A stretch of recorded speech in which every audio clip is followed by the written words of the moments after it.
Hello everyone, আপোনালোক সকলোকে learn and craft with মি চেনেলটোলৈ স্বাগতম জনাইছো। এই ভিডিঅ'ত আমি আলোচনা কৰিব ওলাইছো ক্লাছ 8 ৰ ইতিহাস আৰু ৰাজনীতি বিজ্ঞানৰ চেপ্টাৰ নম্বৰ 10। ইয়াৰ নাম আছিল সংবিধান আৰু ইয়াৰ প্ৰয়োজনীয়তা। গতিকে বলা পলম নকৰি ভিডিঅ'টোলৈ আগবাঢ়ো। এটা তোমালোকে সংবিধান মানে কি হেতু বুজি ল'ব লাগিব। তোমালোকৰ ইয়াতে ধুনীয়াকৈ দিছে যে ৰাষ্ট্ৰ হৈছে মানৱ সমাজৰ এটা সৰ্বশ্ৰেষ্ঠ ৰাজনৈতিক অনুষ্ঠান। ৰাষ্ট্ৰ মানে কি দেশখন হয়নে দেশ এখন সুকলমে পৰিচালনা কৰা আৰু তাৰ নাগৰিকসকলৰ ৰক্ষণাবেক্ষণ দিয়া আদিৰ কাৰণেও কিছু ৰীতি নীতিৰ প্ৰয়োজন আছে। এই নীতি নিয়ম আৰু আইন কানুন লিখিত বা অলিখিত ৰূপত থাকে। ৰাষ্ট্ৰ পৰিচালনাৰ এই নীতি নিয়ম আৰু আইন কানুনসমূহকে সামগ্ৰিকভাৱে সংবিধান বুলি কোৱা হয়। যেনে যদি তোমালোকে এটা চাব যোৱা যে এখন ঘৰত কিছুমান নীতি নিয়ম থাকে হয়নে আৰু আমি কি সেই নীতি নিয়মবোৰৰ মাজেৰে চলো। এতিয়া এই নীতি নিয়মবোৰ কোনে বান্ধি দিয়ে? আমাৰ ঘৰৰ বয়োজ্যেষ্ঠজনে হয়নে। তো এই নীতি নিয়মখিনি তেওঁ কিয় বান্ধি দিয়ে? যাতে ঘৰখন সুচাৰুৰূপে চলে।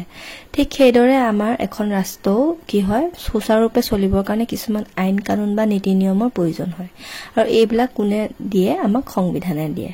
হল এটা সংবিধানৰ বৈশিষ্ট্যবিলাক চোৱা। সংবিধান হল কিছুমান আইন আৰু নীতি নিয়মৰ সমষ্টি। বুজি পাইছা? সাধাৰণতে সংবিধানৰ আইন কানুন নীতি নিয়মবোৰ লিখিত ৰূপত থাকে। সংবিধানে চৰকাৰৰ বিভিন্ন বিভাগৰ মাজত সম্পৰ্ক নিৰ্ধাৰণ কৰে।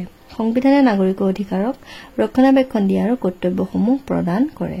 সংবিধান পৰিৱৰ্তনশীল। সময়ৰ পৰিৱৰ্তনৰ লগে লগে সংবিধানৰো পৰিৱৰ্তন হয়। সংবিধান পৰিৱৰ্তনৰ কিছুমান বিশেষ প্ৰক্ৰিয়া আছে যে সংবিধানত যিটো লিখা থাকে সেইটো মানে আমি পৰিৱৰ্তন কৰিব পাৰো, সলাব পাৰো। বুজি পাইছানে? আৰু সেই পৰিৱৰ্তন কৰা প্ৰক্ৰিয়াটোকে কি বুলি কয়? সংশোধন বুলি কয়। ঠিক আছে, তো আমি কি কৰিব পাৰো? সংশোধন কৰিব পাৰো। মানে ইয়াতে তোমালোকৰ উত্তৰ লিখাত দিছে যে ৰাষ্ট্ৰ পৰিচালনা কৰা আইন কানুনৰ সমষ্টি কি বুলি কোৱা হয়? আনসাৰটো কি হ'ব? সংবিধান। ৰাষ্ট্ৰ এখনত সংবিধানৰ প্ৰয়োজনীয়তা কি? মানে ৰাষ্ট্ৰখন সুচাৰুৰূপে পৰিচালিত হ'বলৈ কিছুমান আইন কানুন বা ৰীতি নীতিৰ প্ৰয়োজন হয় আৰু সেই কাৰণে এই ৰীতি নীতিবিলাক কোনে দিয়ে? সংবিধানে দিয়ে হয় না। গতিকে সংবিধানৰ আমাৰ প্ৰয়োজন আছে। ধুনীয়াকৈ টু লাইন বনাই পেলাই লিখিবা। আৰু নাগৰিকৰ অধিকাৰ আৰু কৰ্তব্যসমূহ কোনে ৰক্ষণাবেক্ষণ দিয়ে? কোনে দিয়ে? সংবিধানে। সংবিধানৰ সংশোধন বুলিলে কি বুজা? যিটো আমি এতিয়া পঢ়ি আহিলো নে সংবিধান পৰিৱৰ্তন কৰা প্ৰক্ৰিয়াটোকে কি বুলি কোৱা হয়? সংবিধানৰ সংশোধন। নেক্সট প্ৰয়োজনীয়তা দিছে কিছুমান। তোমালোকে ইয়াতে চাবা প্ৰথমতে দ্বিতীয়তে এনেকে দিয়া আছে আৰু যে এখন ৰাষ্ট্ৰ বিভিন্ন সম্প্ৰদায়, জাতি, উপজাতি আৰু ভাষা সংস্কৃতিৰ মানুহে বসবাস কৰে। সকলো মানুহৰে মনোভাৱ আৰু চিন্তাধাৰা একে নহয়। ভিন্নতা থাকিলেও ৰাষ্ট্ৰখন সুকলমে পৰিচালিত কৰিবৰ বাবে সেই ৰাষ্ট্ৰৰ সংবিধান এক গুৰুত্বপূৰ্ণ ভূমিকা গ্ৰহণ কৰে। বুজি পাইছা? দ্বিতীয়তে চাবা দেশৰ নাগৰিকসকলৰ অধিকাৰ আৰু ব্যক্তিগত স্বাধীনতাক সুৰক্ষিত দিয়াত সংবিধানে এখনে উল্লেখযোগ্য ভূমিকা গ্ৰহণ কৰে। তৃতীয়তে এখন গণতান্ত্ৰিক দেশৰ শাসন ব্যৱস্থা নাগৰিকে প্ৰত্যক্ষ বা পৰোক্ষভাৱে তেওঁৰ পচন্দৰ নেতাক নিৰ্বাচন কৰি চৰকাৰ পৰিচালনা কৰাৰ দায়িত্ব সংবিধানে প্ৰদান কৰিছে। মানে চোৱা যেনেকে ভোট যে হয় না, ভোটত আমি কি কৰো? এজন নাগৰিকক কি কৰো? আমি গণতান্ত্ৰিক দেশ যিহেতু মানে আমাৰ সেইকাৰণে আমি কি কৰো? দেশৰ শাসন ব্যৱস্থা এজন নাগৰিকক আমি পচন্দৰ মতে নিৰ্বাচন কৰি পেলাই আমি কি কৰো? তাৰ দায়িত্ব অৰ্পণ কৰো হয় না। নেক্সট দিলে চতুৰ্থতে যে সংবিধানে চৰকাৰৰ ক্ষমতাও নিয়ন্ত্ৰণ কৰে। চৰকাৰৰ বিভিন্ন এইটো লিখি দিবা। আৰু হল পঞ্চমতে সংবিধানে ৰাষ্ট্ৰখনক সুপৰিকল্পিতভাৱে পৰিচালনা কৰাত সহায় কৰে। আৰু এই পাঁচটা কাৰণতে আমাৰ কি হয়? সংবিধান প্ৰয়োজন হয়। নেক্সট আৰু এটা তোমালোকৰ ইম্পৰ্টেণ্ট কথা আছে যে ৰাষ্ট্ৰ এখন সুকলমে পৰিচালনা হ'বলৈ হ'লে সংবিধানে চৰকাৰক কি কৰিছে? তিনিটা ভাগত ভাগ কৰিছে। কাৰ্যপালিকা, বিধানমণ্ডল আৰু ন্যায়পালিকা। ঠিক আছে, আৰু তেওঁলোকৰ কাৰ্যবিলাকো ধুনীয়াকৈ দিয়া আছে। বিধানমণ্ডলে কি কৰে? ৰাষ্ট্ৰ পৰিচালনাৰ বাবে অত্যাৱশ্যকীয় আইন প্ৰণয়ন কৰে। কাৰ্যপালিকাই বিধানমণ্ডলে প্ৰণয়ন কৰা আইনসমূহ কাৰ্যকৰী কৰে আৰু ন্যায়পালিকাই কি কৰে? বিধানমণ্ডলে প্ৰণয়ন কৰা আইনসমূহ সংবিধান সন্মত হৈছে নে নাই তাক চাই আৰু বিচাৰ ব্যৱস্থা কৰে, পৰিচালনা কৰে। এইবিলাকে। আৰু তাৰপিছত নেপালৰ কথাটো দিছে। নেপালত তোমালোকৰ কি হৈছিলে? 2006 চনলৈকে ৰাজতন্ত্ৰ আছিলে। ৰাজতন্ত্ৰ মানে কি? ৰজাই শাসন কৰিছিলে। তাৰপিছত তেওঁলোকে কি কৰিলে? তেনেকে সলনি কৰিবৰ কাৰণে মানে কি কৰিলে?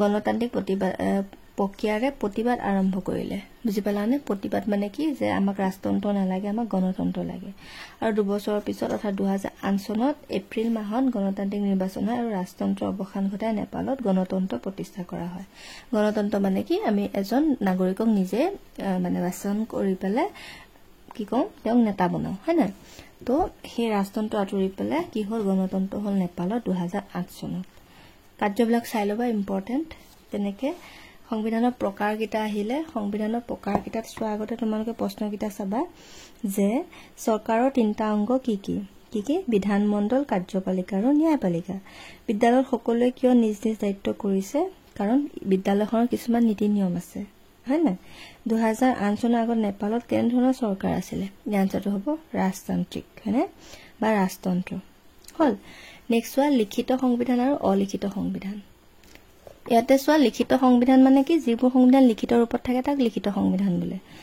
ই স্পষ্ট হয় নিৰ্দিষ্ট হয় আৰু ক্ষমতাৰ বিভাজন নাগৰিকৰ অধিকাৰ আদি স্পষ্টভাৱে উল্লেখ আছে আৰু ইয়াতে দিছে আমেৰিকা যুক্তৰাষ্ট্ৰৰ সংবিধানখন আধুনিক যুগৰ প্ৰথম লিখিত সংবিধান ইম্পৰ্টেন্ট প্ৰথম লিখিত সংবিধানখন কাৰ আমেৰিকা যুক্তৰাষ্ট্ৰৰ ভাৰত আমেৰিকা যুক্তৰাষ্ট্ৰ ৰাছিয়া ছুইজাৰলেণ্ড আৰু ফ্ৰান্সত তোমাৰ কি আছে লিখিত সংবিধান আছে মনত ৰাখিবা অলিখিত সংবিধান মানে কি তাৰ উল্টাটো আৰু যে লিখিত নহয় লিখিতভাৱে নাথাকে তাক অলিখিত সংবিধান বুলি কয় আৰু ইংল্যান্ড হৈছে এনে সংবিধান ইংল্যান্ডৰ এনেকুৱা সংবিধান আছে যেটো লিখিত নহয় তাত তোমাৰ কি হয় বিভিন্ন সময় প্ৰচলিত প্ৰথা পদ্ধতি ৰীতিনীতি ঐতিহ্য আৰু পৰম্পৰাৰ ওপৰত নিৰ্ভৰ কৰি অলিখিত সংবিধানৰ সৃষ্টি হৈছে এই সংবিধানৰ কোনো বিষয় লিখিত ৰূপত নাথাকে বুজি পাইছা নামটোতে তোমালোকে গম পাইছা অলিখিত মানে লিখিত নহয় লিখিত মানে লিখিত হৈ আছে হল লিখিত সংবিধান কাক বোলে যিবোৰ সংবিধান লিখিত ৰূপত থাকে তাক লিখিত সংবিধান বোলে আধুনিক যুগৰ কোন দেশত প্ৰথম লিখিত সংবিধান ৰচিত হয়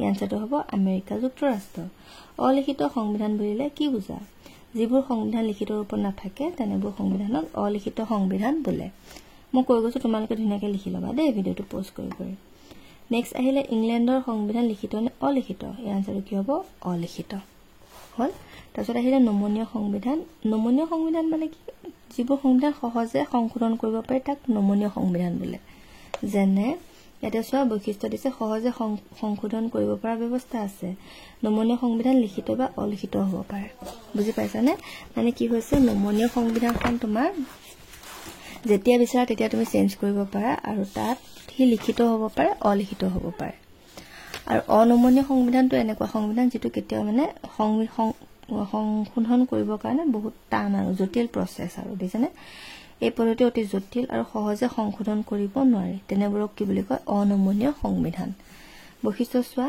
সংশোধন পদ্ধতি অতি জটিল আৰু অনমনীয় সংবিধান সদায় লিখিত ৰূপত থাকে এইবিলাক মনত ৰাখিবা দে ভাৰতৰ সংবিধান নমনীয় আৰু অনমনীয় সংবিধানৰ সংমিশ্ৰণ আমাৰ ভাৰতৰ সংবিধানখন কি নমনীয় আৰু অনমনীয় বুজি পাইছানে নমনীয় মানে কি আমি সংশোধন কৰিব পাৰো আৰু কিছুমান ক্ষেত্ৰত আমাৰ সংশোধন কৰিবলৈ জটিলতা দেখা দিয়ে হল নেক্সট প্ৰশ্ন কিটা চোৱা নমনীয় সংবিধান কাক বোলে যেটো আমি এতিয়া পঢ়ি আহিলো যে সহজে সংশোধন কৰিব পৰা সংবিধানক নমনীয় সংবিধান বোলে ইংল্যান্ডৰ সংবিধান সংশোধন পদ্ধতি কেনে ধৰণৰ ইংল্যান্ডৰ সংবিধান সংশোধন পদ্ধতি অলিখিত আৰু ইয়াক চাবা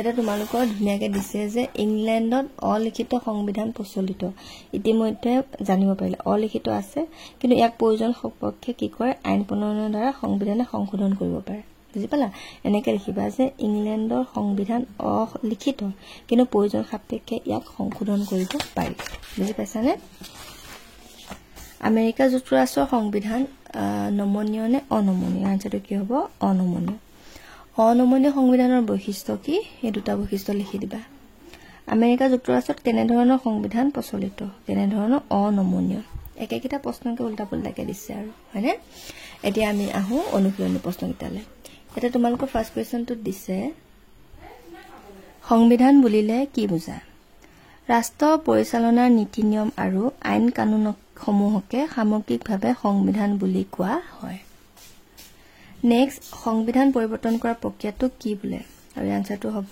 সংবিধান সংশোধন কৰা প্ৰক্ৰিয়াটো সংবিধান পৰিৱৰ্তন কৰা প্ৰক্ৰিয়াটো সংশোধন বোলে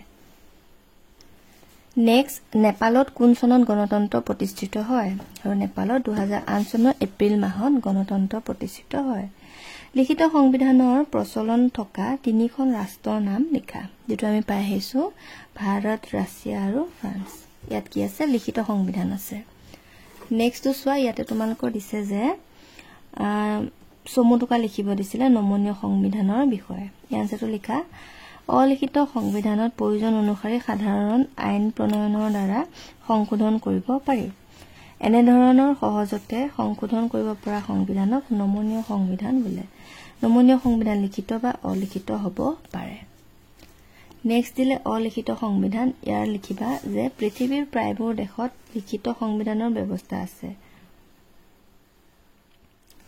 এই ক্ষেত্ৰত ব্যক্তিক্ৰম হৈছে ইংলেণ্ডৰ সংবিধান যাৰ কোনো লিখিত ৰূপ নাই এনেধৰণৰ সংবিধানক অলিখিত সংবিধান বোলে বিভিন্ন সময়ত প্ৰচলিত প্ৰথা পদ্ধতি ৰীতি-নীতি ঐতিহ্য আৰু পৰম্পৰাৰ ওপৰত নিৰ্ভৰ কৰি অলিখিত সংবিধানৰ সৃষ্টি হৈছে এই সংবিধানত কোনো বিষয় লিখিত ৰূপত নাথাকে যেটো আমি এটা বুজি আহিছো অলিখিত সংবিধানত কি হয় লিখিত ৰূপত নাথাকে একো নেক্সট ক্ষমতাৰ বিভাজন ইয়াৰ আনসাৰটো লিখিবা সৰকাৰৰ বিভিন্ন বিভাগৰ কাম আৰু ক্ষমতা থিৰাং কৰাৰ লগতে কোন বিভাগে কি ক্ষমতা প্ৰয়োগ কৰিব সেয়া নিশ্চয় কৰে সৰকাৰৰ ক্ষমতা কাৰ্যাৱলী আৰু নিয়ন্ত্ৰণ পদ্ধতিসমূহ সংবিধানতে লিপিবদ্ধ কৰা আছে যদি তেওঁলোকে ক্ষমতাৰ অপব্যৱহাৰ কৰে তেন্তে সাংবিধানিক পদ্ধতিৰে নিয়ন্ত্ৰণ কৰিব পৰা ব্যৱস্থা আছে নেক্সট কোৱেশ্চন নম্বৰ 3 টো চাইলো ইয়াতে দিছে যে শুদ্ধ উত্তৰটো বাছি উলিওৱা ক ইংলেণ্ডৰ সংবিধান লিখিত অলিখিত ইয়াৰ আনসাৰটো কি হ'ব অলিখিত ভাৰতৰ সংবিধান অনমনীয় নমনীয় আৰু অনমনীয় সংমিশ্ৰণ অনমনীয় আৰু নমনীয় আৰু অনমনীয় সংমিশ্ৰণ আনসাৰটো হ'ব নমনীয় আৰু অনমনীয় সংমিশ্ৰণ কাৰ্যপালিকা বিধানমণ্ডল ন্যায়পালিকা দেশৰ আইনসমূহ প্ৰস্তুত কৰে ইয়াৰ আনসাৰটো হ'ব আৰু ইয়াৰ আনসাৰটো হ'ব বিধানমণ্ডলে কি কৰে দেশৰ আইনসমূহ প্ৰস্তুত কৰে নেক্সট কোৱেশ্চন আছে তোমালোকৰ সংবিধান কেই প্ৰকাৰৰ আৰু কি কি হল ইয়াৰ আনসাৰটো লিখিবা সংবিধান 4 প্ৰকাৰৰ লিখিত অলিখিত নমনীয় আৰু অনমনীয় তে লিখিত সংবিধান লিখিবা যে লিখিত সংবিধান স্পষ্ট আৰু নিৰ্দিষ্ট লিখিত সংবিধানত ক্ষমতাৰ বিভাজন এটো দাঁড়ি দিবা নে নাগৰিকৰ অধিকাৰ আদি স্পষ্ট উল্লেখ থাকে অলিখিত সংবিধান বিভিন্ন সময়ত প্ৰচলিত প্ৰথা পদ্ধতি ৰীতি-নীতি ঐতিহ্য আৰু পৰম্পৰাৰ ওপৰত নিৰ্ভৰ কৰি অলিখিত সংবিধান সৃষ্টি হৈছে এই সংবিধানৰ কোনো বিষয় লিখিত ৰূপত নাথাকে নেক্সট চাবা নমনীয় সংবিধান সহজে সংশোধন কৰিব পৰা ব্যৱস্থা আছে নমনীয় সংবিধান লিখিত বা অলিখিত হ'ব পাৰে নেক্সট অনমনীয় সংবিধানৰ সংশোধন পদ্ধতি অতি জটিল আৰু ই সদায় লিখিত ৰূপত থাকে হল নেক্সট লিখিত আৰু অলিখিত সংবিধানৰ দুটা পাৰ্থক্য লিখিত সংবিধানত কি হ'ব লিখিত ৰূপত থাকে অলিখিত সংবিধান হৈছে কোনো বিষয় লিখিত ৰূপত নাথাকে পৃথিৱীৰ প্ৰায়বোৰ ৰাষ্ট্ৰতে লিখিত সংবিধান আছে ইংলেণ্ডৰ সংবিধানে হৈছে একমাত্ৰ সংবিধান যি লিখিত ৰূপত নাই নেক্সট দিলে অনমনীয় সংবিধানৰ দুটা বৈশিষ্ট্য এটা ধুনীয়াকৈ দিয়া আছে কিতাপত যে অনমনীয় সংবিধানৰ সংশোধন পদ্ধতি অতি জটিল অনমনীয় সংবিধান সদায় লিখিত ৰূপত থাকে নেক্সট গণতান্ত্ৰিক ৰাষ্ট্ৰক সংবিধানৰ প্ৰয়োজন আছে যুক্তিগতভাৱে আলোচনা কৰা ইয়াৰ আনসাৰটো লিখিবা প্ৰতিখন ৰাষ্ট্ৰৰে সংবিধান থাকে আৰু সংবিধান নোহোৱাকৈ ৰাষ্ট্ৰ এখন সুকলমে পৰিচালিত হ'ব নোৱাৰে কাৰণ সংবিধানে ৰাষ্ট্ৰৰ শাসন ব্যৱস্থা কেনেধৰণৰ হ'ব সেই কথা থিৰাং কৰে সংবিধান হৈছে ৰাষ্ট্ৰৰ আধাৰশিলা সংবিধান নোহোৱাকৈ ৰাষ্ট্ৰ এখনৰ পৰিকল্পনা কৰিব নোৱাৰে এই প্যাৰাগ্ৰাফটো লিখিবা লিখি পেলাই তোমালোকৰ পেজ নম্বৰ আছিলে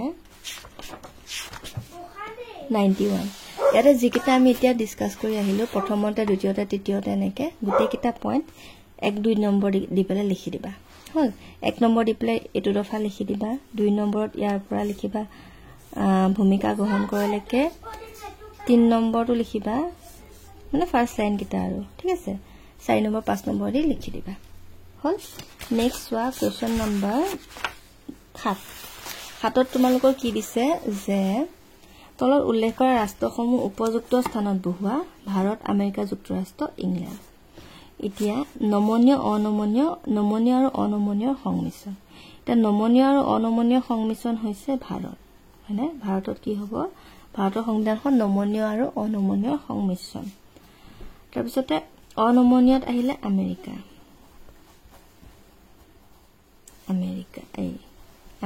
হয় আৰু নমনীয়ত আহিলে কি ইংল্যান্ড ঠিক আছে এখিনি আছিল আজিলৈ আহিছো ভিডিওটো চাই বহুত বহুত ধন্যবাদ নেক্সট ক্লাছত আমি পাছৰ চেপ্টাৰটো ডিসকাস কৰিম and thank you for watching study well